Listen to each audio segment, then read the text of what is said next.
रोने के बाद जो 1-2 दिन खाना नहीं मिलना, जो यहाँ से बहुत वहाँ पे तकलीफ में रहना पड़ता था। मैं लगभग 2009 से 2021 तक तो मैं नक्सली संगठन में जो काम किया हूँ।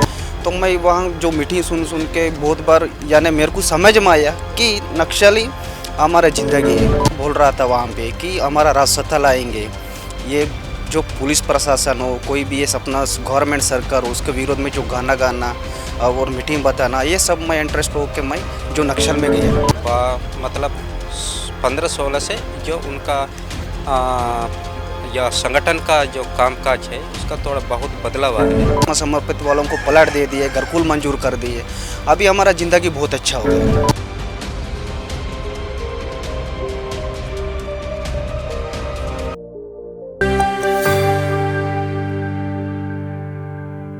नक्सली गतिविधियों और नक्सली वारदातों के लिए अखबार की और चैनल्स की हेडलाइन रहने वाला जिला यानी कि गढ़चिरौली जिला।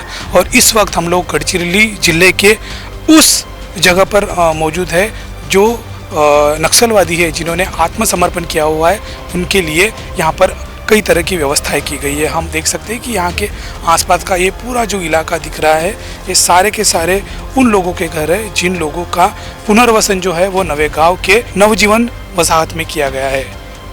सरकार की ओर से ये जो योजना इनके लिए बनाई गई है वो इसीलिए बनाई गई है कि ये जो नक्सलाइट मूवमेंट से जुड़े हुए जो लोग हैं वो मुख्य प्रवाह में आए, एक अच्छी और खुशहाल ज़िंदगी जो है वो जिए, और जो उनके सर पर हमेशा मौत का एक डर बना रहता था वो कहीं ना कहीं ख़त्म हो जाए और वो भी एक चैन की और आराम की ज़िंदगी बसर कर सके। तो हम इस नवजीवन वसाहत में रहने वाले सभी उन तमाम नक्सली मूवमेंट से जुड़े हुए जो लोग हैं जिन्होंने आत्मसमर्पण किया हुआ है, इन सभी लोगों से हम मिलेंगे और जानेंगे कि किस हालात से, किस परिस्थिति से जूझकर वो इस नई रोशनी की दुनिया में आए हुए हैं और यहाँ पर आने के बाद में उनके ज़िंदगी में उन्होंने किस तरह का बदलाव पाया।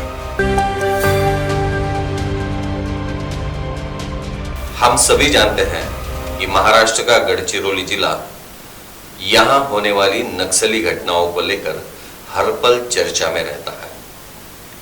यहाँ आए दिन होने वाले नक्सली मुठभेड़ की वजह से इस जिले पर दुनिया भर की निगाहें टिकी रहती हैं। न जाने कब कहां पुलिस और नक्सलियों के बीच मुठभेड़ हो जाए और पता नहीं किसकी लाशें जंगल में बिखरी पड़ी मिले।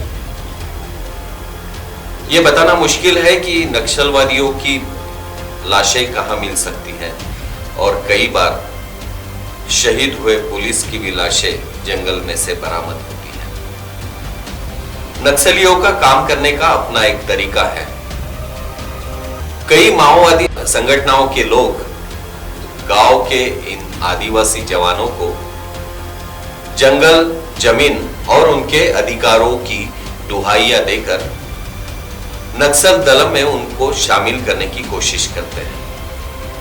बाद में पता चलता है कि गांव के ये जवान हाथों में हथियार लेकर निकल पड़ते हैं और अपने अधिकारों की जंग लड़ने के लिए घने जंगलों के बीच नक्सलियों के साथ मिल जाते हैं। ये तो बात हुई नक्सलियों की, परंतु पिछले कुछ वर्षों से सरकार ने भी इन युवाओं को नक्सलियों के चुंगल से बाहर निकालने की कोशिश जारी की है। 2009 से लेकर 2019 तक जो मैं नक्सल दल में काम किया। तो संदीप क्या बताएंगे कि जब आप वहाँ पर गए थे, किस हालात में आप वहाँ पर गए थे, क्या परिस्थिति थी, और वहाँ से निकलने के बाद आज आप क्या बदलाव पा रहे हैं? सर, मैं 2009 से मेरा जो उम्र भी कम था, यानी जो नक्सल का मूवमेंट जो हमारा गांव में बहुत थे, तब पुलिस वगैरह उतना वहाँ पे पोस्ट वगैरह नज़दीक में नहीं था। यानी हफ्ता में 1-2 बार, नहीं तो महीना में 3-4 बार नक्सल आना, गांव में मीटिंग लेना और गांव वालों को बुलाना, नाच गाना जो दिखाना, ये मैं आकर्षित हो गया वहाँ पे। जो नक्सल का यो नाच गाना और मीटिंग सुनना, ये मेरे को बहुत अच्छा लगा कि ये नक्सल जो बोल रहा था वहाँ पे कि हमारा रास्ता लाएंगे। ये जो पुलिस प्रशासन हो, कोई भी ये अपना गवर्नमेंट सरकार हो, उसके विरोध में जो गाना गाना और मीटिंग बताना, ये सब मैं इंटरेस्ट हो के मैं जो नक्सल में गया। सर, मैं तकरीबन 10 साल था, 2009 से 2019 तक। जो वहाँ का हालत बहुत थे, यानी बरसात में जो रहना टेंट डाल के, कभी कभार जो फायर होने के बाद जो 1-2 दिन खाना नहीं मिलना, जो यहाँ से बहुत वहाँ पे तकलीफ में रहना पड़ता था। या धूप काल में टाइम पर जो खाना नहीं मिलना, नहीं तो पानी का व्यवस्था बराबर नहीं था। ये बहुत वहाँ पे कठिन परिस्थिति है। सर, जान का हर वक्त जोखिम रहता है, उसके बावजूद भी आप वहाँ पर गए, कैसा लगता था? सर, मेरे को उतना मालूम नहीं था कि पहले जो मैं गया तब वो जो नक्सल दलम, सुरजागढ़ दलम, कसनसुर दलम जो यहाँ पे था हमारा जो गांव में, यानी हमारा गांव सुरजागढ़ दलम में आते थे। तो मैं वहाँ जो मीटिंग सुन के बहुत बार यानी मेरे को समझ में आया कि नक्सली हमारा ज़िंदगी है। और नक्सल जो वहाँ से ठेकेदारों से जो तेंदुपत्ता का रेट बढ़ाना और ये सब मीटिंग करना, मेरे को लगा कि ये नक्सल है तो ये पूरा गाँव है। मेरे को ऐसा लगा, तब मैं चले गया। और वहाँ का ज़िंदगी बहुत कठिन है, वहाँ जान को जोखिम में डाल के जो वहाँ रहना पड़ता है। सर, तकरीबन 10 साल से उनको छोड़कर, मतलब यहाँ पर आपका आकर कितना वक्त हो चुका है, और यहाँ आने के बाद में आपने किस तरह का बदलाव पाया, क्या देखते हैं? सर, मेरे को यहाँ 2019 अभी तक करीबन 5 साल हो गए। 5 साल में मेरा ज़िंदगी बहुत अच्छा हो गया। यानी जो प्रशासन या हमारा ये आत्मसमर्पित वालों को देखने के लिए जो सरेंडर सेल है, वहाँ से लेकर सब हमारा डॉक्यूमेंट्स तैयार कर दिए। यानी आधार कार्ड से लेकर राशन कार्ड, सब पैन कार्ड, उसका बावजूद और ये हम जो अभी हम लोग रह रहे, बस गवर्नमेंट से जो हमको सभी आत्मसमर्पित वालों को प्लाट दे दिए, घरकुल मंजूर कर दिए।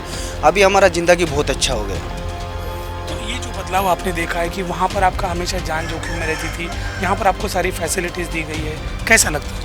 मेरे को बहुत अच्छा लग रहा है सर। मैं सभी अपना पुलिस डिपार्टमेंट हो या गवर्नमेंट को मैं ये भी मानता हूँ कि सभी बाहर के जो अभी तक है वो भी हमारा जैसा यहाँ पे आके ज़िंदगी रह सके। वहाँ से फायरिंग होने के बाद बहुत लोग वहाँ पे मर जाते, मगर वहाँ पे मरने का बजाय यहाँ से आके जो सभी के साथ मिलजुल के रहना, परिवार से मिलजुल के रहना, फैमिली के साथ मिलजुल के रहना, ये सभी को मैं भी आह्वान करता हूँ। आप यहाँ पर पिछले 5 साल से रह रहे हैं, तो गढ़चिरौली पुलिस या फिर सरेंडर सेल किस तरह का बर्ताव रहता है आपके साथ? बर्ताव बहुत अच्छा रहता है। सभी कोई भी शन हो उसके साथ पुलिस डिपार्टमेंट के साथ हम लोग शन वगैरह हर साल में करते हैं। और कौन सा भी हमको मदद चाहिए, समझो भी हमको इधर का उतना पहल आया तब से मालूम नहीं था आस पास कौन सा है, कहाँ से डॉक्यूमेंट्स निकलना है, ये सभी जो पुलिस के माध्यम से हमारा काम कर देते हैं। जैसे आपने देखा कि आपको 10 साल वहाँ रहना पड़ा, बड़ा जोखिम वाला काम था। आज आप यहाँ पर आ चुके हैं, गणेशोत्सव हो गए, सारे त्यौहार हो गए, मना पाते हैं आप? हाँ सर, सारे मना पाते हम लोग। गणेश, दुर्गा, सरस्वती, ये सब हम लोग गाँव वाले जो हमारा गाँव के सभी लोग मिल के हम लोग मानते हैं। अच्छा, आपको जब यहाँ पर आप आए तो एक आमदनी का एक साधन जुटाना था, कैसे किया आपने, क्या? सर, आमदनी का जो साधन था, यहाँ सरेंडर होने के बाद जो हमारा सरेंडर सेल है उसके मदद से कोई खर्चा पानी हो, पैसा का हो, कपड़ा लता का हो, सब हमारा सरेंडर सेल मदद के साथ जो हमारा चेक आने तक जो उन्हीं लोग मदद किए, सरेंडर सेल वाले।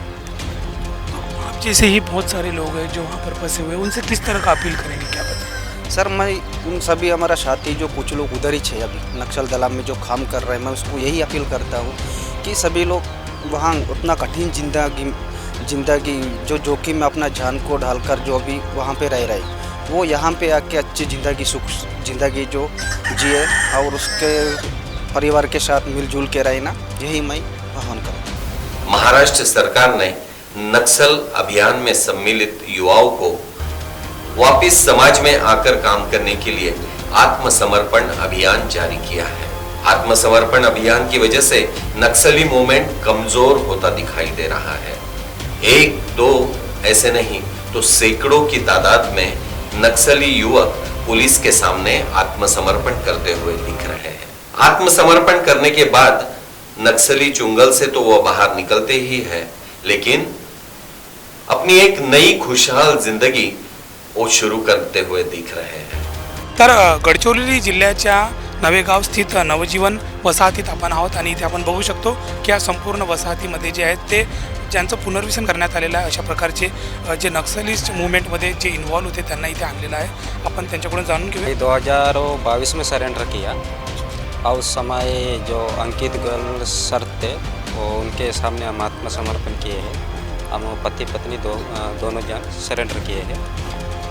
ये आने के बाद जो हमारा जो ज़िंदगी हम अच्छा जी रहे जो हमको पहले सरेंडर सेल करके है, वहाँ से हमको सब कुछ कागज पत्र से लेकर सब कुछ हमको व्यवस्थित किए हैं और हमको व्यवस्थित भी सरेंडर करके हमको छोड़ दिए। और जो हमको घरकुल और प्लाट 15 लाख का प्लाट भी दिए हैं। हम सरेंडर जो प्रशासन से कितना हमको बख्शिश था वो पैसा से हम अपना घर भी बनाए और घरकुल का पैसा से हम वह जोड़ तोड़ करके हम जो 3 रूम का घर भी हम बनाए हैं सर। आप कितने साल उस मोमेंट में जुड़े रहे और वहाँ के हालात कैसे थे, क्या? मैं लगभग 2009 से 2021 तक तो मैं नक्सली संगठन में जो काम किया हूँ। जो मैं खासकर मैं छत्तीसगढ़ का हूँ। नारायणपुर जिला और ओरछा तालुका ओरछा है, गांव वरकुड़ करके है। मैं वहाँ गांव भी उतना घर नहीं है और 3 घर है। वहाँ से मैं 2009 से जो पहले ये वहाँ का अभी भी परिस्थिति जो छत्तीसगढ़ का जो अलग है, अभी भी उनका जो माओवादी का आकर्षित अलग है। जो नाच गाना से हम प्रभावित होकर हम जो संगठन में जुड़ गए, जो चेतन नाट्य मंच करके है, वहाँ से हम प्रभावित होकर 2009 में संगठन में मैं शामिल हो गए। शामिल होने के बाद कुछ दिन तक मैं प्रतापपुर दलम में काम किया। वहाँ से फिर माड़ में गए। माड़ से फिर 2017 में 16-17 में मैं गढ़चिरौली आया। कंपनी 10 में मैं जो एक प्लाटून कमांडर के तौर पर काम किया हूँ। वहाँ का परिस्थिति जो पहले का परिस्थिति अलग था। जो 2007, 8, 9, 10, 11, 12 तक जो उनका जो मूवमेंट्स है वो अलग एक टाइप का है। जो 2000 मतलब 15-16 से जो उनका या संगठन का जो कामकाज है उसका थोड़ा बहुत बदलाव आया है। खासकर तौर पर वहाँ का जो रिक्रूट भी नहीं है और जो कुछ एनकाउंटर्स होना है, खासकर जो अपना प्रशासन से ज़्यादा उनके ऊपर पुलिस के प्रशासन से उनके ऊपर ज़्यादा दबाव आया। जो उनके जो कुछ उनके कार्यकर्ता मारे जाने का है या कुछ अटैक होने का है और एनकाउंटर्स में कम से कम या कसानूर से लेकर 2021 13 नवंबर तक मर्दिन टोला तक कुछ बड़े बड़े लीडर्स मार जाने का है और कुछ बीमारी से भी मार जाने का है और कुछ अटैक होके या अभी जो नेतृत्व वहाँ का जो नेतृत्वकारी जो लोग हैं वो ज़्यादा उनको मर भी है और कुछ अभी जो नया रिक्रूट्स अपना गढ़चिरौली में तो कोई नहीं है। ज़्यादा छत्तीसगढ़ बोले तो सुकमा बीजापुर से ज़्यादा लोग रिक्रूट पे आते हैं। क्या वजह थी आपको नक्सलाइज मूवमेंट ज्वाइन करनी पड़ी, क्या? जो मुझे यही मतलब है कि जो खासकर जो वहाँ का जो जल जंगल ज़मीन जो आदिवासी का अस्मित्व को बचाना है, यह पहले संदेश देते हैं। फिर देने के बाद पीएलजी में युवती लोग सभी लोग भर्ती होना है। भर्ती होके जो देश में जो राज्य सत्ता बोले तो राजतंत्र चाहे का खासकर या पूंजीपति दलाल साम्राज्यवादी लोग हैं, इनको कड़ फेंक के जनवादी मतलब नवजनवादी क्रांति को सफल करने का ये संदेश देता है। उस हिसाब से जो उसी मूवमेंट से या उनके गाना नाच तो कुछ एनकाउंटर में मारे जाते अपने साथी, उनका जो गाना बनाना है उनके जो उनका मकसद से लेकर हम मंजिल तक पहुंचाएंगे करके कुछ गाना भी लिखते हैं। उस हिसाब से हम प्रभावित होकर उस संगठन में जॉइन किए हैं। किस हालात में, किस परिस्थिति में आपने वहाँ के दिन निकाले? मैं वहाँ का परिस्थिति 2016-17 तक तो थोड़ा अच्छा परिस्थिति था। वहाँ से 2016 से लास्ट 21-22 तक या ज़िंदगी वहाँ का अलग है। जो पानी लेके जाना पड़ता था, ये 1-2 या आधा घंटा नहीं तो घंटा लेके जाना और सही टाइम पे खाना भी उतना नहीं मिलता था और सोने का टाइम भी उतना नहीं मिलता था। या यात्रा बोले तो बहुत या 4-5 घंटा, कभी कभी 6 बजे निकालने से तो सुबह 6-7-8 बजे तक भी चलना पड़ता था। और यह पुलिस का प्रशासन का मूवमेंट अलग रहता था, इससे बहुत डर भी लगता है। वहाँ घर नहीं, कोई परिवार नहीं, हाँ अकेले वहाँ पर चलो, सिर्फ जंगल में रहो। तो ये इस परिस्थिति से जिस तरह से आप लड़ते थे वो किस तरह का सिचुएशन? जो वहाँ का सिचुएशन है कि जो वहाँ का जंगल तो जंगल है जंगली घर है और वो जो घर जैसा कोई नहीं है। और जो जैसा वहाँ के माँ बाप बोलने से तो अपना जो जनता ही है उसका जो संदेश देते हैं, अपना जो माँ बाप हमको जनता ही है, उनके लिए हम जो जान देना है तो उनके लिए देना है। इसलिए वो क्या कुछ भी देने से तो जनता से हम खाने का है, जैसे वो संदेश है उनका। हमेशा जोखिम में रहती थी, हमेशा एक डर बना रहता था। अब आप यहाँ पर आए हुए हैं, क्या बदलाव पाया आपने अपनी लाइफ में? अपना लाइफ में तो बहुत अभी तो लाइफ तो बदल गया है अपना। वहाँ जंगल में रहने का वजह यहाँ पे जो हम पहले तो जंगल में रहते थे तो कैसे दुनिया कैसा है या अपना देश कैसा है ये तो वहाँ तो मालूम भी नहीं था, जानकारी नहीं मिलती। तो देखने से तो कोई गांव में जाने से तो कुछ मोबाइल वगैरह मिलने से तो या वीडियोस देखना, नहीं तो पिक्चर देखने, वैसे तो दुनिया ऐसी है करके हम सोचते थे।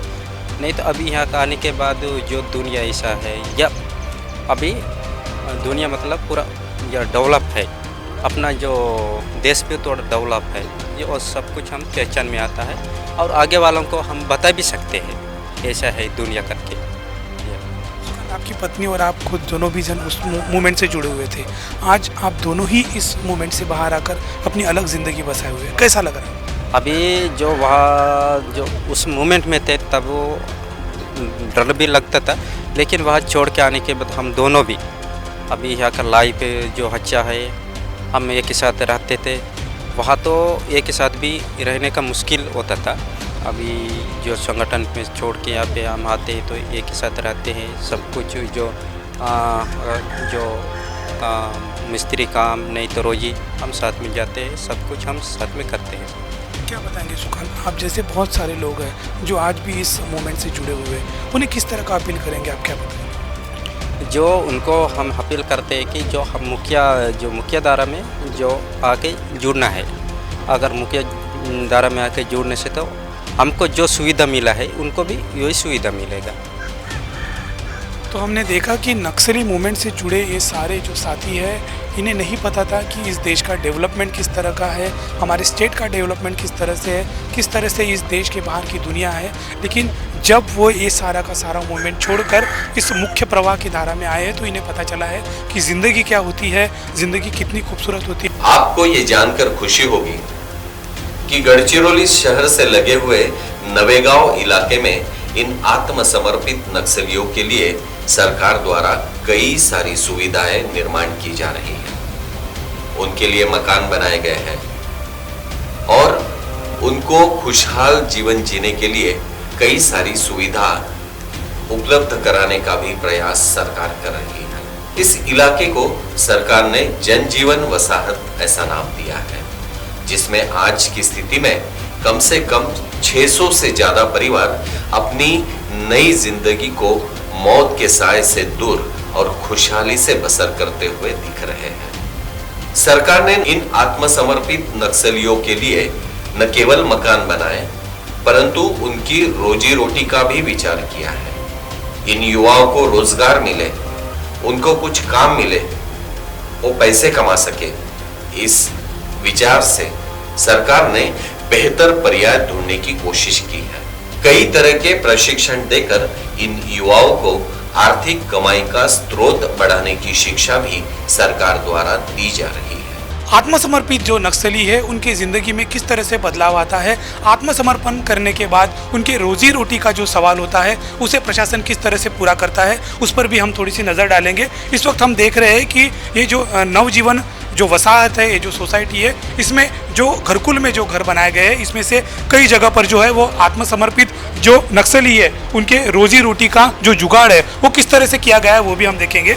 ये सारा फिनाइल किस तरह से बनाते हैं, उनका स्वयं रोजगार वो किस तरह से कर सकते हैं वो भी हम देखेंगे। यहाँ पर हम ये जो बोर्ड देख रहे हैं, इस बोर्ड में हम देख सकते हैं कि पुलिस की ओर से इन सभी आत्मसमर्पित नक्सलियों को किस तरह से प्रशिक्षण दिया जाता है, उनकी रोजी रोटी का जुगाड़ किस तरह से जमाया जाता है ताकि मुख्य प्रवाह में आकर अपने परिवार का और खुद का पालन पोषण वो कर सके।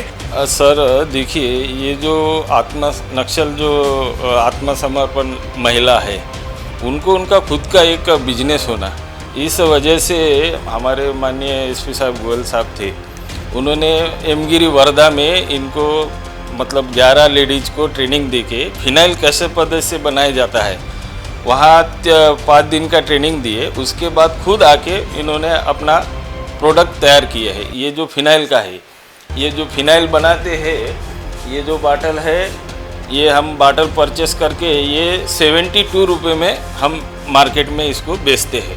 हालांकि इनकी कीमत 180 रुपीज़ मार्केट में है, लेकिन हम 72 में इसको परचेस करते हैं। हाँ बराबर सर, बदलाव आता है क्योंकि कभी मतलब जंगल छोड़ के कभी सिटी में गए नहीं। जब हम इनको प्रशिक्षण के लिए वर्धा लेके गए, उन्होंने ट्रेन देखे, सब कुछ वहाँ देखे, तो उनको थोड़ा अचंभित लगा। यानी सिटी क्या चीज़ है, बड़े बड़े गाड़ियाँ दिख रहे, बड़े बड़े बिल्डिंगा दिख रहे, मतलब वो देखते रह गए। मतलब सब आज तक उन्होंने जंगल में काम किया, लेकिन जब सिटी में हम इनको लेके गए तो इनका रवैया कुछ अलग था देखने का। यानी इतना बड़ा है ये, खुशी से ट्रेनिंग किए और सभी एकदम खुश थे।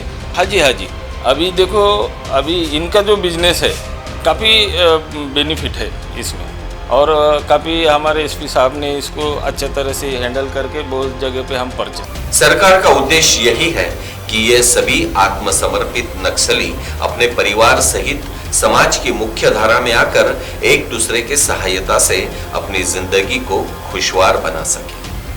हम सभी जानते हैं कि नक्सलियों का ये संगठन एक समय था कि स्थानीय लोगों के समर्थन से ही मजबूत हुआ करते थे।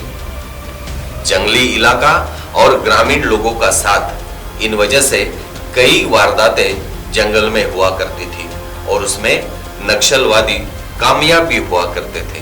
महाराष्ट्र के जंगल में हमले करने के बाद ये नक्सलवादी छत्तीसगढ़ और तेलंगाना की तरफ निकल जाते थे। कहा तो यहां तक भी जाता है कि ये नक्सलवादी अपने दस्ते के साथ गढ़चिरौली से दंतेवाड़ा, सुकमा यहां तक चले जाते हैं। उनको जंगल के हर कोने की जानकारी है। नक्सलियों का प्रशिक्षण भी इसी जंगली इलाके में होता है। इसी वजह से उनको इस जंगल का पूरा अभ्यास होता है। इन सारी बातों को ध्यान में रखते हुए महाराष्ट्र के पुलिस विभाग के सुरक्षा बलों ने अब खुद को उसी प्रकार की परिस्थितियों में तैयार करना शुरू कर दिया है। अब परिस्थितियां भी बदल चुकी हैं। एक समय नक्सलियों को जो जनता साथ देती थी, अब वही जनता, वही लोग पुलिस के साथ खड़े हुए दिख रहे हैं। इस बदलती परिस्थिति में नक्सलियों का प्रभाव भी कम होते हुए दिख रहा है। जनता का साथ मिलने की वजह से खौफ की परिस्थिति पूरी तरह से काबू में आना संभव हो पा रहा है। मी असं सांगतो किंवा डॉक्टर बाबासाहेब आंबेडकरांनी पेनाच्या माध्यमातून जगातील सर्वात मोठी क्रांती केलेली आहे। हा माओ कोण, काय त्याचा आमच्या देशाची संबंध? ज्या वेळेस माओ तिथं होता त्याच राज्य हे होतं, म्हणजे मोनार्की होती, राजेशाही होती चायनामध्ये। त्यावेळेस कुठल्या शेतकऱ्यांना हक्क नव्हते, त्यावेळेस ती क्रांती केली। भारतात असं नाही, बाबासाहेबांनी सगळ्या जगाचा अभ्यास करून भारत देशाचं म्हणजे जगातलं बेस्ट संविधान बनवलेलं आहे। मला वाटतं भारतात खूप सारी आव्हानं होती। संविधानाच्या चौकटीमध्ये भारताचे सगळे दहशतवाद असतील, इन्सर्जंट संपवण्याचा प्रयत्न पूर्ण झालेला आहे। तो आहे उत्तर पूर्वेच्या राज्यामधला बराचसा दहशतवाद संविधानाच्या माध्यमातून संपवण्याचा बिझो अकॉर्ड असेल, असं आपण बरेच सारे हे झालेले आहे। त्यामुळे माझं म्हणणं आहे, मार्क्सच्या नावावर सुरू करतात, लेनिनचं नाव घेतात आणि खरं त्यांचं रूप माओचं असतं। मार्क्स आणि लेनिन फक्त show playing it to gallery असतो, सगळ्यांच्या हृदयात माओ आहे, हे माझं ठाम मत आहे। त्यामुळे त्यांना लोकशाही मान्य नाही आहे, त्यांना बंदुकीच्या जोरावर या देशात सत्ता नाही। पण मला माहीत आहे या देशाचा नागरिक शुद्ध नागरिक आहे। आपल्या इथं लोकशाहीची भीतं खूप डीपपर्यंत घुसलेली आहेत, अगदी ग्रामपंचायतीच्या लेवलपर्यंत आहे। त्यामुळे ह्या माओवादाच्या विषारी विचारांना, ज्या माओवादाने, ज्या असे माओवाद जे जे सरकार जगभर होते, लाखो लोकांचे बळी घेतलेले आहेत। आणि स्वतःला आम्ही ह्युमन राईट ॲक्टिव्हिस्ट आणि सिव्हिल राईट ॲक्टिव्हिस्ट, त्याच्याबरोबर हे शहरामधले काही बुद्धिवंत आहेत जे स्वतःला मोठे civil right activist, human right ॲक्टिव्हिस्टच्या नावाखाली या माओवादाचे नेते आहेत आणि ते त्यांना लॉजिस्टिक सपोर्ट देतात। यांनाही बेनकाब करण्याची मीडियाची जबाबदारी आहे, बाकी सगळ्याही समाजातील लोकांची जबाबदारी आहे। असल्या लोकांना कोण कमी म्हणतं, कोण पोएट म्हणतं, कोण विचारवंत म्हणतं, कोण हे म्हणतं। ह्या लोकांचा एकमेव एजेंडा आहे देशाच्या लोकशाहीची क्रेडिबिलिटी कशी कमा करता येईल, देशाच्या विकासामध्ये कशी अडथळा निर्माण होते, लोकांच्या मध्ये कसा असंतोष आहे, कुठलाही छोटा मोठा इश्यू मिळाला की त्यामध्ये पडतात, दुसऱ्या दोन धर्मामध्ये भांडणं लावता येतात, जातीमध्ये भांडणं लावता येतात, आणि लोकांच्यामध्ये कसा असंतोष पेटवून करायचा, ह्याच्याशिवाय काहीही माओइस्ट आणि लेनिस्ट मूव्हमेंटने केलेलं नाही. त्याच्याकडे कुठलंही गव्हर्नन्स पद्धत नाही, त्यांची एकच पद्धत आहे, बंदुकीने लोकांच्या डोक्यात बंदूक ठेवा लूट. हेच त्यांनी जगभर केलेलं. कुठेही हे मॉडेल सक्सेसफुल आहे, भारतात तर ते यशस्वी होऊच शकत. गढ़चिरौली का धधकता जिला, पुलिस और नक्सलियों के बीच हुई मुठभेड़ की ब्रेकिंग सुर्खियां और हर वक्त मौत का घना साया. इन सभी विकट परिस्थितियों को छोड़कर ये सभी नक्सली भाई जो है वो आत्मसमर्पण करके मुख्य धारा में आ चुके हैं. ऐसे में अब देखना होगा कि एक खुशहाल और अच्छी जिंदगी जीने के लिए सरकार की ओर से चलाई जा रही इस आत्मसमर्पण की योजना में और कितने नक्सली शामिल होते हैं. कैमरा पर्सन प्रवीण दुपारे के साथ सनी भोंगाड़े, शंखनाद न्यूज, नागपुर.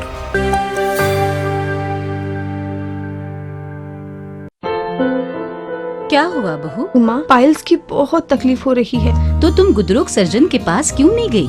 देखो, जैसे हार्ट के लिए हार्ट स्पेशलिस्ट, ब्रेन के लिए ब्रेन स्पेशलिस्ट, तो पाइल्स के लिए पाइल्स स्पेशलिस्ट क्यों नहीं? स्त्री हो या पुरुष, टॉयलेट में तकलीफ केवल पाइल्स ही नहीं, और भी कई प्रकार के गुदरोग तथा कैंसर भी हो सकता है. इसीलिए इसकी प्रत्यक्ष जांच जरूरी है. ठीक है माँ, पर जांच के लिए हम जाएंगे कहाँ? वही काले आयुर्वेदिक पाइल्स हॉस्पिटल में. लेकिन माँ, प्रेगनेंसी में पाइल्स की दवाइयाँ? प्रेगनेंसी में आयुर्वेदिक दवाइयाँ सुरक्षित होती है. जनहित में जारी काड़े आयुर्वेदिक पाइल्स हॉस्पिटल, औषधि चिकित्सा तथा सर्जरी ट्रीटमेंट उपलब्ध. हमारा पता उमरेड रोड, दिघौरी बस स्टॉप के पास, नागपुर. अधिक जानकारी के लिए वेबसाइट पर जाएं kadepailshhospital.com.